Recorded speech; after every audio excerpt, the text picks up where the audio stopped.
Kita tidak percaya kepada pemerintahan ini, karena itu kemudian kita mengatakan pemerintahan ini harus dimundurkan. Namanya revolusi, geruduk istana, makzulkan Fufufafa, tangkap Jokowi, bubarkan atau cabut proyek PSN.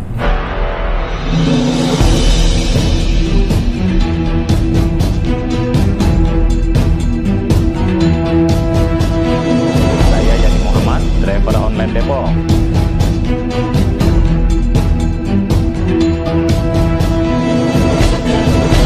Secara umum perjuangan itu ada yang namanya perjuangan konstitusional, ada perjuangan yang ekstra konstitusional. Kita mau kemana? Dua-duanya sah, ya. Kita tidak bisa mendikte kelompok society untuk mencapai salah satu atau dua-duanya. Kalau seandainya kita mau perjuangannya ekstra konstitusional, berarti kita melakukan hal-hal yang tidak terdapat dalam konstitusi tetapi sah kalau menang. Oh, kalau menang. Kalau kalah ya dipenjara semua. Dianggap makar. Misalnya perjuangan ekstra konstitusional itu, kita tidak percaya kepada pemerintahan ini, karena itu kemudian kita mengatakan pemerintahan ini harus dimundurkan. Kalau kita masih menggunakan kata mundur, makzulkan, itu masih konstitusional karena ada di konstitusinya. Tapi kalau kita bicara revolusioner, ya kan, tanpa alasan, tanpa prosedur dan lain sebagainya, maka kita bicara ekstra konstitusional. Nah, tetapi saya tangkap di forum para jenderal ini, mereka masih bicara perjuangan yang sifatnya konstitusional. Makanya mereka kemudian menitipkan 8 agenda. Kenapa 8? Mungkin angka Prabowo. Makanya saya mengatakan untuk perjuangan yang namanya konstitusional harus ada 2 hal, agenda dan time frame. Bagus. Karena kalau tidak ada agenda dan time frame-nya, maka kita seperti harimau yang lari-lari tetapi dipagerin sana sini. Kelihatan galak tetapi nggak bisa ngapa-ngapain juga.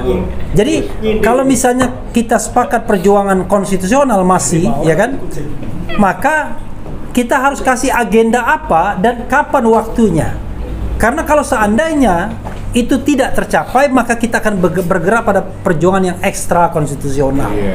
Namanya revolusi, geruduk istana untuk jatuhkan dan lain sebagainya, itu adalah ekstra konstitusional. Nah, sekarang yang konstitusional itu apa? Saya usulkan 1, makzulkan Fufufafa. Itu konstitusional. Yang kedua, tangkap ex-presiden Jokowi. Kenapa saya katakan kata tangkap? Adil itu nanti setelah ditangkap. Tangkap dulu, baru diproses, baru diadili. Ya, tangkap dulu misalnya. Itu kan itu measurable. Berikutnya apa lagi?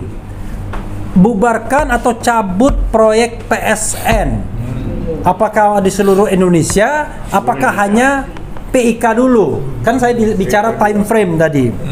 Kemudian keluarkan Perpu KPK untuk mengembalikan kemandirian KPK, yaitu cabut Undang-Undang Nomor 19 Tahun 2019. Itu menurut saya bisa kita negosiasikan. Kemudian apalagi? Reshuffle kabinet yang masih pro Jokowi atau koruptor. Nah, hal-hal seperti itu perjuangan konstitusional dengan time frame.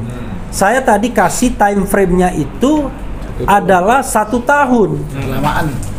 Ada yang bilang kelamaan 6 bulan, ya. Termasuk juga ada tadi cabut undang-undang yang pro oligarki, misalnya undang-undang pertambangan, kemudian undang-undang omnibus law, undang-undang kesehatan dan lain sebagainya. Nah, semua itu kita harus ukur ada time frame-nya. Nggak mungkin suddenly, karena tidak boleh ada kekosongan aturan, kemudian juga harus ada peralihan dan lain sebagainya, ada evaluasi.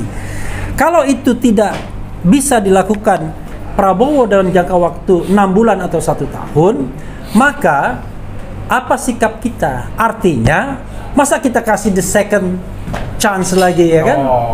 Gitu loh maksud saya. Jadi jelas kita, jangan bilang 100 hari, setelah 100 hari lewat Tambah lagi statement lagi, kan begitu.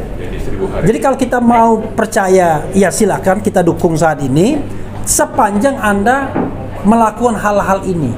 Nah, kalau nggak ada ya gimana? Misalnya gini, besok dia berhentikan Bahlil, berhentikan Airlangga Hartarto, berhentikan Budi Ari, berhentikan orang-orang Erick Thohir misalnya, orang-orang yang ditengarai merupakan keperpanjangan tangan dari Mulyono dan oligarki, maka kan kita dukung tindakan-tindakan itu dan yakinkan kepada Prabowo bahwa itu tindakan yang benar.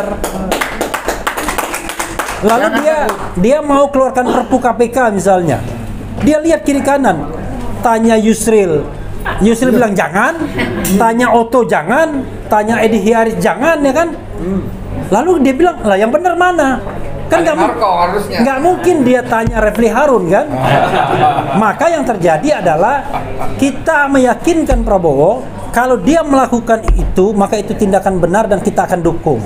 Jadi kita itu bukan mendukung tanpa reserve, kita mendukung agenda-agenda yang baik. Itu kalau kita berpikir masih bisa berharap sama Prabowo.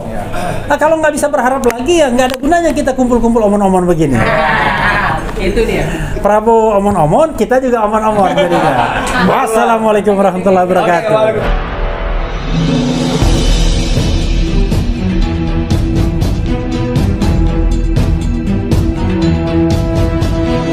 Saya Yani Muhammad, driver online Depok.